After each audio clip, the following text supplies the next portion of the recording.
Welcome to the podcast called The Battle for African Agriculture. My name is Belay.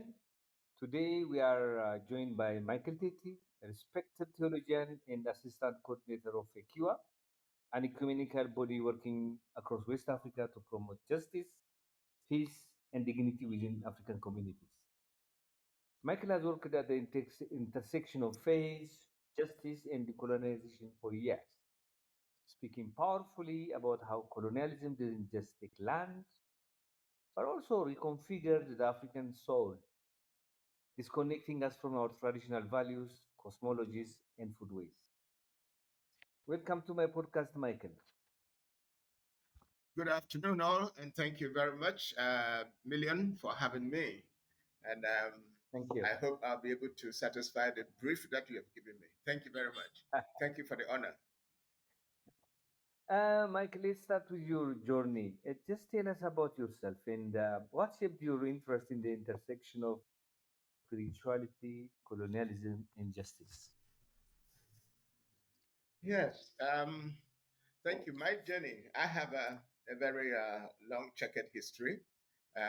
Originally born in Ghana, moved to the UK some time ago. Well, I say some time ago, over 30 years ago. So that's more than some time ago. And I've worked in many West African countries. After working in the UK for almost 17 years, my wife and I decided that we moved back to work in Africa. And we then worked in Sierra Leone soon after the war, the Civil War. Then from Sierra Leone, we moved to Benin. Donc, je Mhm. peux parler un peu français. I can speak a little Français. French. And then I'm presently in Togo, Lomé, and I work as a missionary. I used to work as a missionary with the Methodist Church of Britain, and I'm now working solely for the Methodist Church of Togo. So that's a little bit of my background. I have a degree in agriculture, in marketing, in development studies, and Wow. that kind of stuff. Mhm. And of course, I studied theology at one of the universities in the UK. So that's a little bit of my history. Just to say, Mhm. also, I'm married to a Jamaican Okay. woman, so I'm very cosmopolitan, Oh, and good. we have four. I have four girls, Wow. which are beautiful. They keep me busy. Mm. What shaped your interest in the intersection of spirituality, colonialism, and justice? As an African, thank you for the question. As an African living in Europe, you come to terms. You begin to face two different cultures. Mm-hmm. They become a reality to you. Unlike if you're living in Africa or if you're living in Europe, you probably see only one type of culture. So my interest in the interconnectivity between religion, culture, colonialism was aroused when I went to the UK and I studied marketing in the universities, and I realized that even people that you probably are better educated than they are culturally because they are from the UK, because they live in a Western world, they consider you to be, dare I say it, inferior to them. They don't consider you to be good enough to be on par with them. And that is kind of what started my journey into the connectivity between Mm-hmm. religion, between colonialism, between culture, between me as a person, and how um, to explore that, to be able to set up a defense mechanism in a way. That's what aroused my interest. Interesting. From your perspective, Michael, how did colonialism affect indigenous African religions and spiritual systems? Well, that's a very wide and broad question, Mm-hmm. but we'll try to talk about it in a few minutes. Colonialism Mm-hmm. affected, as you well know, all aspects of African culture, all Mm-hmm. aspects of it, be it religion, be it our lifestyle, be it our food, be it our spirituality, be it anything that is African was touched by colonialism, and colonialism and religion came to Africa hand in hand. So what was touched by colonialism was touched by religion.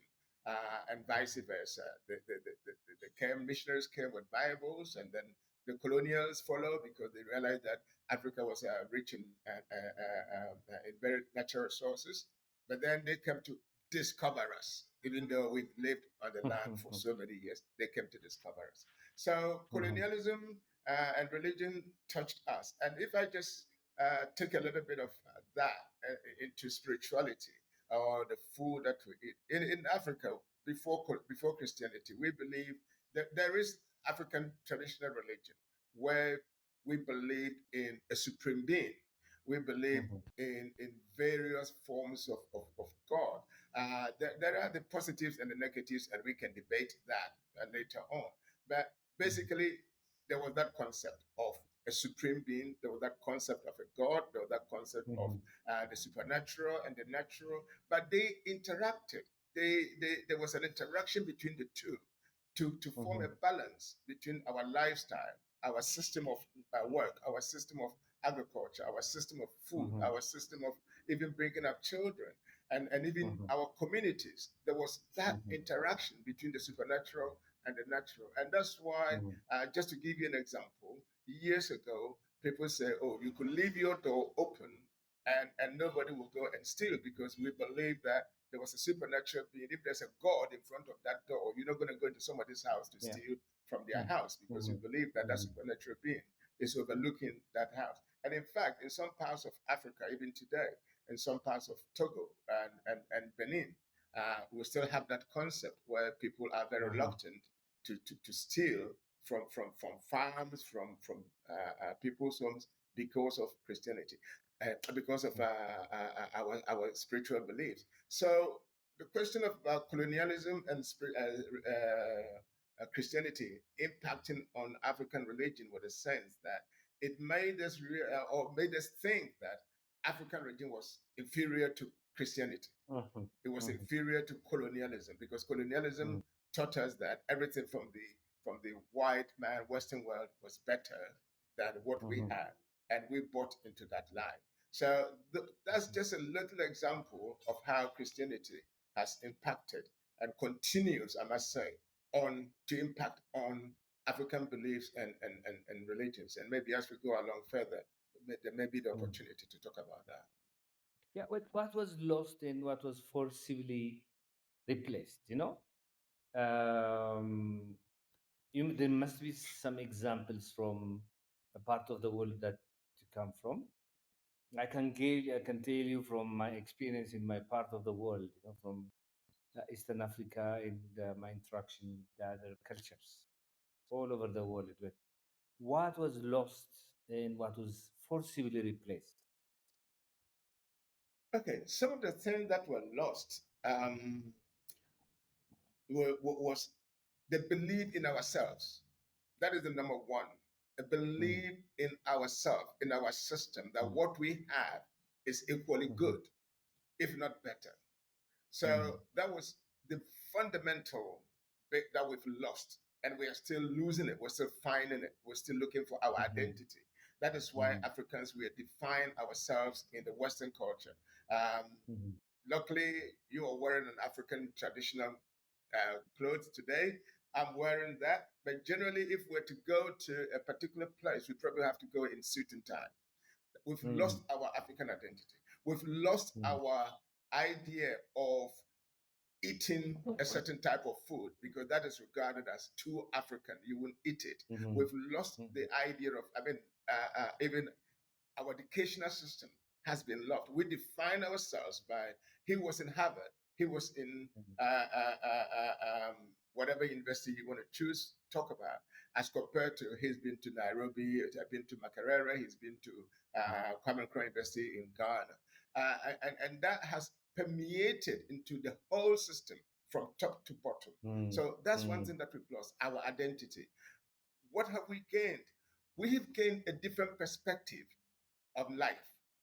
That mhm, yes, there is this bit, there is that person, there's the Western world, and there's that, and there's another world out there. But what we did not do was examine what was brought to us, critically mhm, examine it to see how does that meet our needs. That's it. Mm-hmm. Is it better than what we have? And Mm-hmm. another example in which we are suffering from today is communal leadership, communal Mm-hmm. governance. In those Mm-hmm. days, the chief in the village had authority over a lot of things. There was a communality. But then he took decisions with his elders. Today we call it democracy. You win. You are the head of a party or head of, and you win. Is winner takes all. You can choose to do whatever you want to do. So we did not Mm-hmm. examine some of these practices, some of these traditions that came from abroad to see whether they were Mm-hmm. good or not, and we just absorbed them, uh, uh, uh, hook and sinker, As they should are. I say, Mm. without Yeah. analyzing the difficulties. Yeah. Michael, I did mapping. This powerful tool, and I did them Sorry, you did in what? You did what? Sorry, I mapping, didn't hear you. Oh, participatory mapping okay, okay. Hmm. in 8, 9 African countries, also Yeah, in Latin America, some countries. I have seen and I've read a number of papers on mapping, participatory mapping. And one thing that I realized is, when you do mapping, you talk about the past, and you do map of the present, you do map of the past, map of the present, and you compare what have we gained and what have we lost. In so many communities who have lost their spirituality, that is reflected on the landscape, and that's reflected also on the social fabric of the society. On the yeah, landscape, because certain areas on the landscape were sacred. You don't go and disturb those areas. People feed them and respect them. But those areas can be the source of water, source of places for wildlife, source of medicinal plants, so many things. And the elders in that community, based on the power that they get from those areas, also governing relationship of people with their environment. sure. When that is removed, then everything is, in the capitalist terms, money. Yeah, Everything yeah, is it's an agricultural land, or is it a land for mining, and everything. So in that way also, we can say that, the yeah. loss of African spirituality has an impact also on the landscape of Africa, land It has. degradation, or It has. Hmm. It has. And if I So could just add to that example that you gave, yes, yes, because the yes, sacred forest, the sacred land, help to maintain biodiversity. It helped to maintain yeah, the fertility of the land. It helped to maintain the diverse trees and conserve certain type of trees and fauna. Um, yeah, we have some parts in Ghana at the moment where there's a festival in certain western central part of Ghana where every year they go to um, catch a deer for sacrifice to the gods so that they could have bumper fishing harvest, that kind of stuff. Now, that hmm, has been preserved, but then what has happened is we don't know for certain, but what we believe happens is that they put in deer. They have to grow deer from somewhere and bring it in so they could go and catch these things. So you're quite right. We've lost the sacredness. We've lost the fertility of the land. We've lost the hmm, idea of there is a deity looking after the village, looking after our people that needs to be yep, looked after. So yes, we've lost yeah, that. We have yeah, gained in some way some good practices. FGM, for instance, we must admit that FGM cannot we cannot say FGM is a good thing to have. We have gained maybe diversity of crop, diversity of food, but is that really mm. very is that a gain or not? And an issue to be debated. But we've moved away from monocropping. We moved away from maybe a particular staple food as our main food to diversification of food, which cannot be bad if it's done properly. Oh, sorry, to are you saying that we went from diversity to monocropping, No, the other way or around. from monocropping to diversity? That's the other way Yes. around. Yeah. Yes. So my question is also related to that. How were food systems and spiritual systems connected in pre-colonial Africa, and how were both disrupted under colonial rule? What was the connection between food systems um, and spirituality in pre-colonial Africa, and how is that disrupted now? In colonial days or pro-colonial days, or even now in some societies and communities, food serves as the most important bond holding communities together. There's a cohesion. Hmm. I come to your house and you don't give me food, maybe I might consider myself as not very welcome. There's every social activity in a community is um, judged on the type of food, the quality of food, and Yeah, things like that. And we ate a lot of different types of food. With yeah. Christianity, when that came in, certain type of food were looked upon as taboo.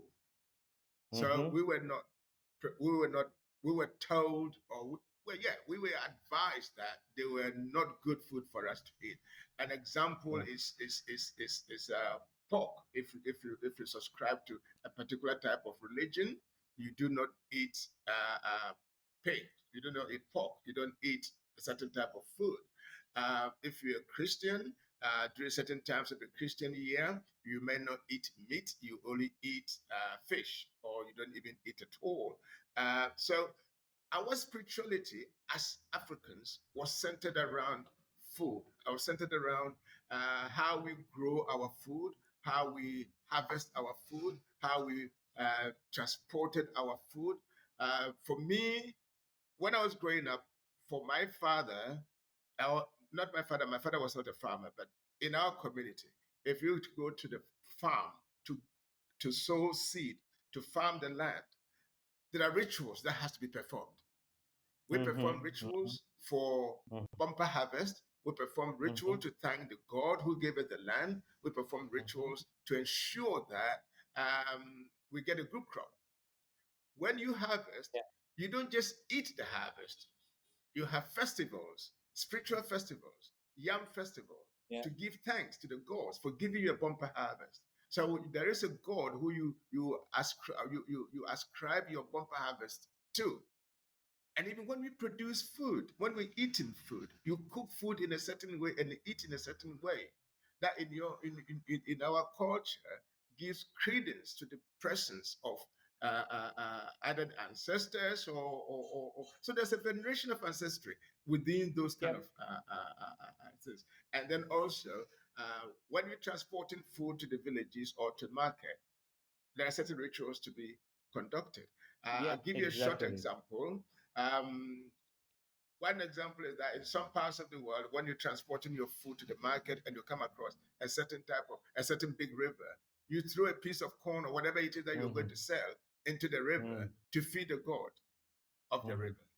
That kind of stuff. I don't know whether that still happens or not, but that is Yeah, in some. part of our Hmm. spirituality that we've lost because Christianity Yeah, told us that we're worshiping idols, and that is not good. yeah, exactly. We had taboos against certain kind of food. We have harvest festivals. Quite a number of things. But what role did missionary churches play in colonial Africa? Not only in spreading new religion, but also in reshaping food habits, land access, and cultural identity. That's a good question. Um, the churches and colonialism, as I said earlier, they come hand in hand. And one of the things that we were taught by the church was to read the Bible. You read the Bible to a white God. You read the Bible, and everything in the Bible that is negative is classified as black, the black devil, and things like that. So that's one way that we were robbed of our spirituality. There is also I'm saying all of this because I'm a Christian, and so I know what Mm-hmm. some of these things stand for, Mm-hmm. and I believe in my Christianity. But Mm-hmm. that's the hard facts, of the things that we have to contend Mm-hmm. with. Why isn't there a white or a black Jesus? Why is it a white Jesus? And when I did theology at a college, that was when I came across that a lot of Christians, Saint Augustine, who is venerated by many Catholics, is from Africa. It's from Algeria. I think from Egypt or that part of the world, North Africa. And Cyrene, Joseph, who carried Jesus' cross to his crucifixion, was from Africa. But we don't hear of these things. Not many Africans know that all these big saints have African roots. You go to Uganda, where you are, you go to the martyrs of Uganda. Until I came to Uganda, nobody has taught me about the martyrs of Uganda. Never come across it in any religious book. But these were people who stood up for their beliefs. Whether they were right or not is not important. The important is they stood up for what they believe. So those are some of the things that we've been robbed of ourselves. The other thing that I wanted to talk about is the fact that colonialism and Christianity come hand in hand, and the schools told us that we have to be clerks. We have to work. When we educated so that we could work in the civil service, we were educated so we could be clerks, so that we could work for the colonial government. We were not told to. We were not educated to work the land. We were not educated to be apprentices. We were not Yeah. educated to be self-reliant. We were educated to work for somebody, and so we all aspired to be clerks, to be But yeah, I well, don't agree with you. That's a very good idea. But how did that, how did the missionaries affected our food system? How did they reshape our food? they reshaped our food by saying certain types of our food did not give credence to spirituality, to Mm-hmm. Christianity. Let me give you. I told about pork, or even in the Orthodox religion, or in many parts of Africa, when um, you're fasting, you don't drink milk, for instance, right? You Mm-hmm. don't drink milk.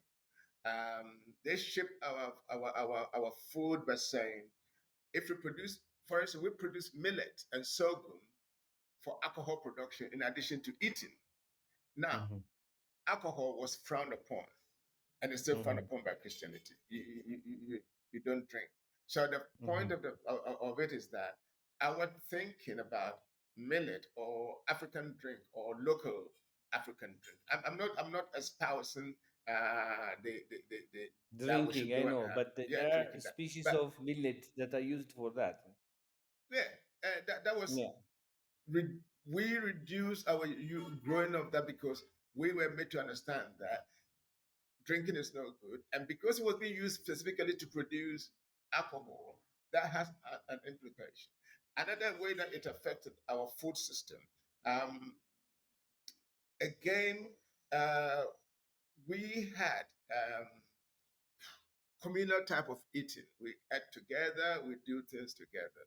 Now, in the Christianity, one which is more like an individualistic thing. You are Christian, so you don't go to a certain festival where there's a yam festival, or you don't eat the food, the yam that has been sacrificed to idols.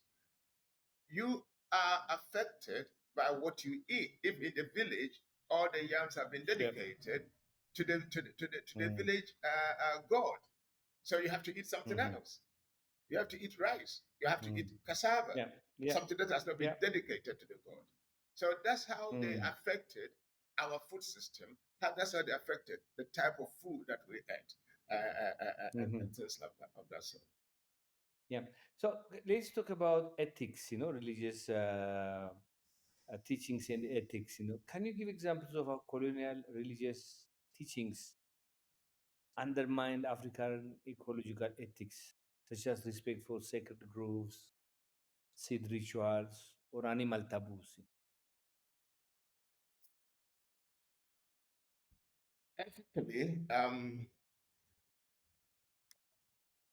Ethically, African religion had to look at, or Africans had to look at We talked about behaviors, certain behaviors in terms of what animal do you conserve, what animal do you eat, what farm do you do, or what kind of stuff like that. Now, mhm, if somebody comes to your house, into your community, to tell you that what you believe or what this person is saying to you as the chief, as the elder, as uh, uh, uh, uh, um, the person you respect within the village, it's all it doesn't make sense. It's all rubbish, for the yeah, lack of a better word.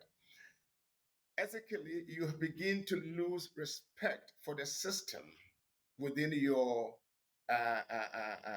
community.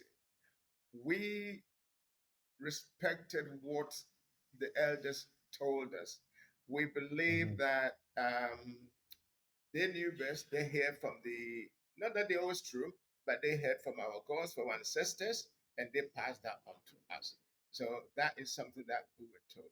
The other side of mm, it that is positive in terms of um, equality, gender equality, and ethical behavior in terms of how do you respect each other and how mhm, do you respect even the child. yeah, So there's mhm, that aspect of it.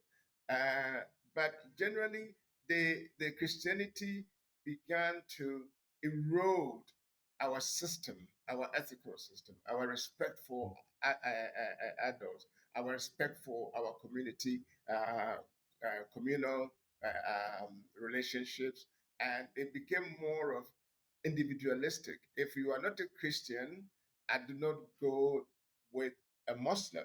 You're not supposed to marry a Muslim because you are a Christian.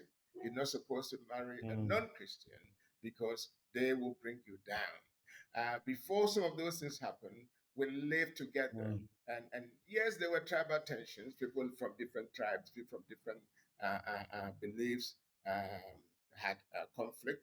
But ethically, we believe in respect for the adult, respect for systems in the community. yeah, I'm yeah. not quite sure whether I am answering your question the No, way no, you you are, you are, expected. you are actually because everything starts from the social side of relationship, ethical relationships. But also, for example, in our landscape, there are sacred groves. These groves, these are natural areas. They are considered as satanic places. Sometimes rituals. There is seed ritual in every African community before they harvest. They put the seed somewhere, and they have some rituals, and those rituals were considered as satanic. And there are taboos in our culture. For example, you don't eat certain. I mean, for example, a leopard will be taboo animal. A monkey will be your taboo animal. There are some parts of nature, you know, who are considered as taboo. Then you don't go attack them. But these are all considered as somehow satanic. No, you have the Yeah, same kind of practice in Western. Yeah. Okay. yeah. No, no, Okay. you're right, Yeah. and that is some of the challenges that we face today. Yeah. Yeah. You can add on the vulture as a taboo animal in the African context, and so you don't Hmm. kill a vulture. But I Yeah. sometimes believe that our elders knew why. The vultures clean up our society. They were the Yeah. cleaners. And so when there was no vulture, you go into certain Yeah. places and there's the carcasses are littered over the place. So Hmm. that was that. There was also the bit about fishing days and farming days. You Yeah. don't go to Yeah. farm on a particular day. You don't go to Yeah. fish on a particular day. That Yeah. still happens in certain parts of Africa, but it's not Yeah. happening as much. There were reasons for that. Yeah. Today Exactly. we are calling about we're saying let the land regenerate itself, let the sea Yeah. regenerate Rest. itself. Yeah. It's because in those days you live by not going to the farm on certain days because you will meet the god of the land. That enables the land to regenerate, to Yeah. rest, Rest. Yeah. Hmm. the sea to rest, to replenish itself. And mm, so now I'm glad to say that the what do you call it? The Ghana government has instituted, I think 5 years ago, instituted a ban on fishing for the I think 3 months during this. I can't remember exactly when, but there's a 3 month mhm, ban where there's no fishing. Um, in certain parts of Accra, for certain festivals, in the run up to the festival, there are ban on drumming because apparently it's to enable the gods to rest, to come back to us, to help us during the festival. So there's a ban on drumming. mhm, mm. There are so many so-called taboos, which Christianity said, why is there a ban on drumming? Which people are Yeah, challenging. But at the end of the day, there was a reason for that. Even the idea that you could sit and sleep in silence for a while in itself is a good thing. yeah, You know, it's a good exactly. thing. But So do modern religious institutions in Africa support food sovereignty and agroecology, or do they often reinforce extractive models tied to corporate or neoliberal ideologies? So the can I repeat the question or it's fine? no, no, I can hear you. I can hear you. Yeah, okay, You're asking okay. me whether modern religious institutions in Africa are Support helping with the in support of agroecology and food agroecology sovereignty and or the food other sovereignty. side? Mm-hmm. I don't think there has been enough education for churches Mm-hmm. on that sphere, in that sphere. And that is Mm-hmm. why I was challenged when I came to the conference in Nairobi and realized Mm-hmm. that the church has one of the biggest audience. Mm-hmm. The church has a captive audience. I mean, how Mm-hmm. many institutions could tell me that you go there not even the politicians, you go there every week, week in and week out, and preach a message, and people accept that. They don't challenge you. If Mm-hmm. even they want to challenge you, they'll keep it to themselves. They don't challenge Mm-hmm. you. If they dissent, they go away, they go somewhere else. So there is a captive Yeah, audience. However, the church in Africa has not grasped this opportunity. We yeah. haven't grasped that opportunity because we have not been educated to realize the power that we have. We have been educated to believe that we have to preach the Bible and the Bible only. You go to church Mm-hmm. on a Sunday, you preach the Bible, or you preach the Quran, or you preach whatever holy text that you're supposed to preach. However, my saying is this: if somebody's sitting in church and they are hungry, you can talk as much as you want. They will not hear you. Yeah, They need to eat. exactly. They need to find that money for their school fees, for the child, for the distance. So the question is, most of our churches have not been exposed to what agroecology is. Most of our churches have not been exposed to the benefits of agriculture. We have been Yeah. sold a lie that somebody comes as a foreigner, they want to grow sugar cane, they're going to Mm-hmm. give education to our community, or they're going to give employment to our community, and so we go with them.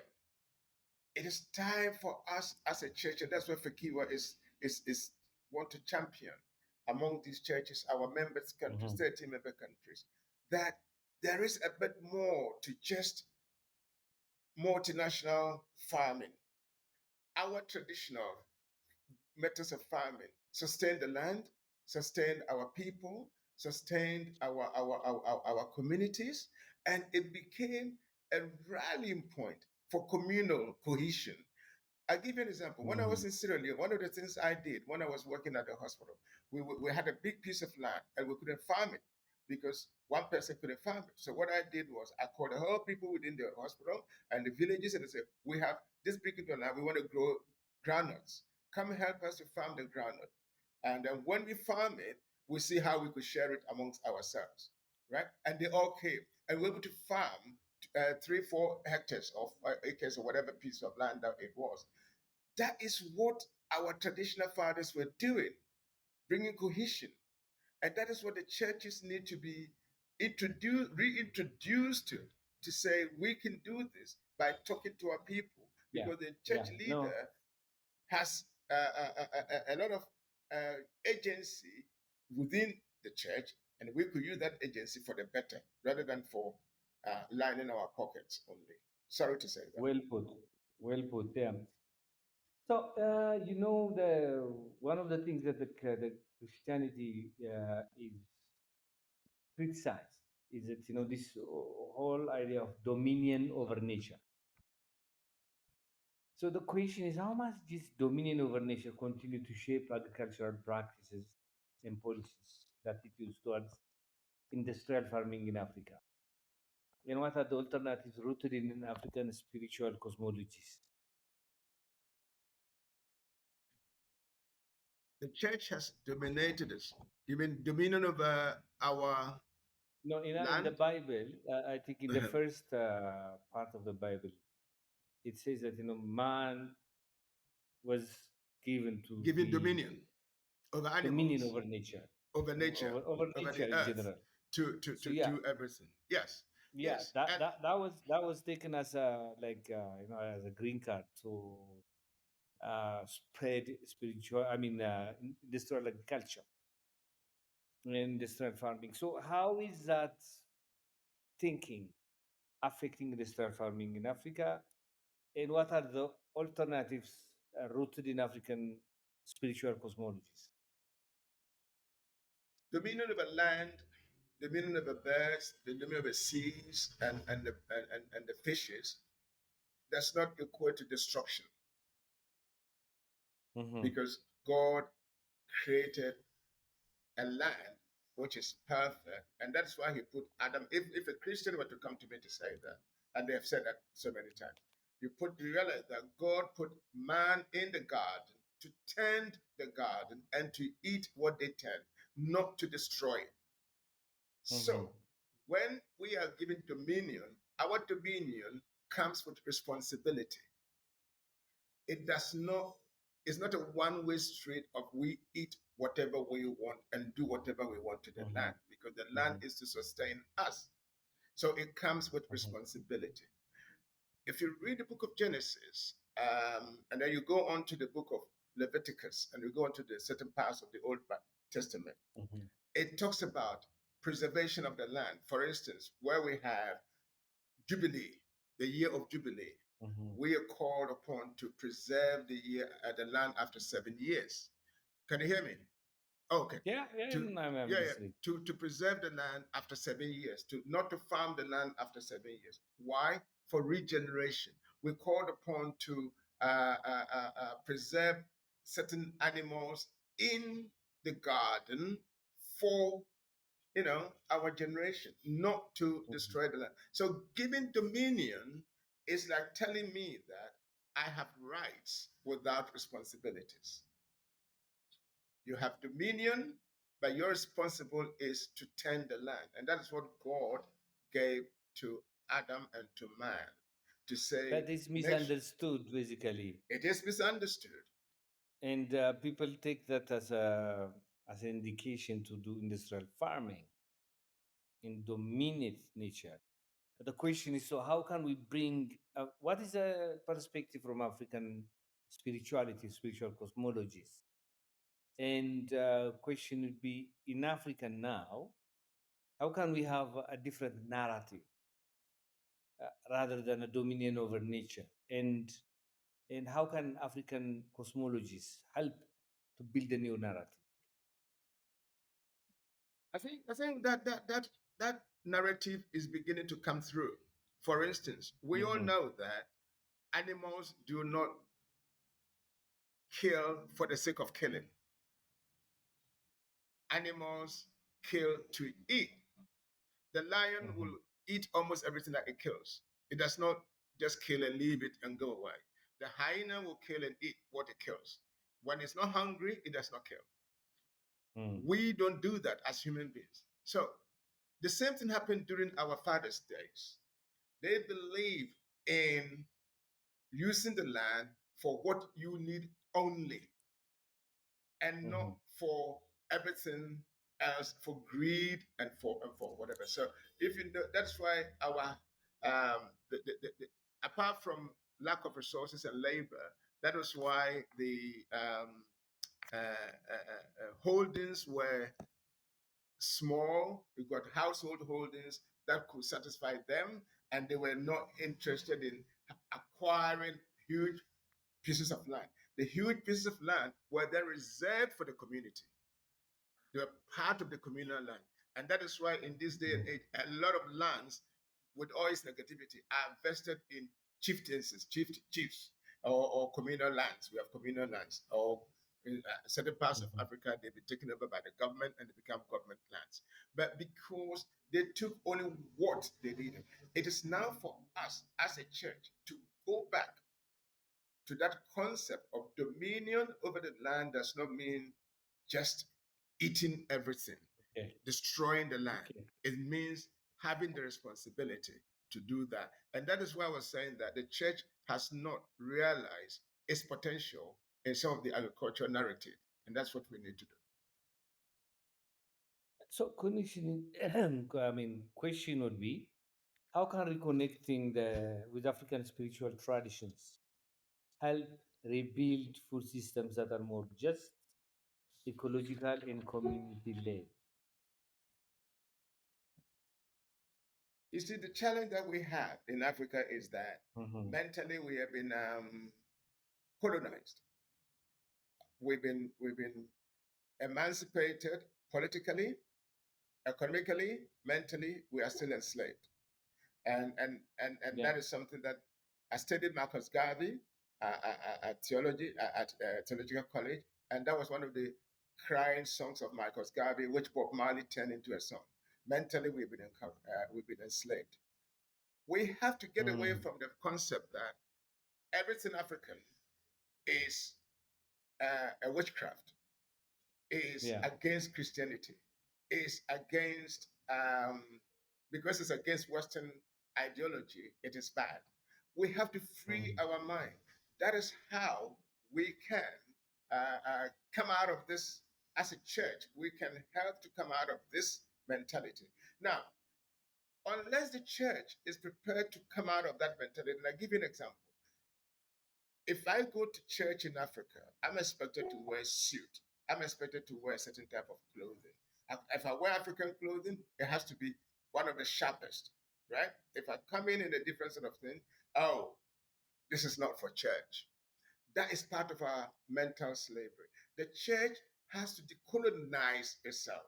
Even with the language that we use, we have to decolonize itself. We have Mm. to go back to what the words were used in our spiritual life. We had these spiritual beings. I mean, if you take God, there are words in the African language that depicts who God is. Do we use that in church, or do we use the African word, the English word for God with only that one meaning? Whereas in our context, Mm. God could mean Mm. so many other things. That is how we can reconnect with our African Yeah. spirituality. Get away, decolonize ourselves in our language, Mm-hmm. decolonize Mm-hmm. ourselves in our sacraments. What is wrong with using uh, uh, uh, um, um, let me say, uh, some kind of bread? Ethiopia has a lot of bread, form of bread, not um, even in Africa, we have customary bread made from corn, from cassava. What is wrong with using that for sacraments? What's wrong with Mm-hmm. deconstructing? Why do we have to import wine from Mm-hmm. Europe to say that is the best wine to use? So to connect with our spirituality, to connect with ourselves, to reconnect with what we do, we have to decolonize our minds. We have to decolonize our Yeah. food. We have to Yeah. Mm. decolonize Mm. our dressing. We have to set up a bank of words that we could use in church. Some kind of Yeah. laboratory of words that we could use that will mean the same thing and will make sense to the African who has not gone to school, who is not Western educated. Mhm. And Thank you that, very much. The final question would be, what message do you have for African youth navigating between westernized religion and indigenous knowledge? Eh? Can the two coexist, or must we choose? the two can coexist. The two can coexist because we cannot hold back development. We cannot hold back Yeah. where we are now. So it's a question of how do we blend the two. I know Mhm. that it's called syncretism. We have it's again been put down as syncretism when we try to incorporate some African practices into Christian religion. Mhm. It's called syncretism, and so it's seen as negative form of worship. But at the end of the day, Mhm. we have to ask ourselves: am I white? The white person who does not accept you, or am I black?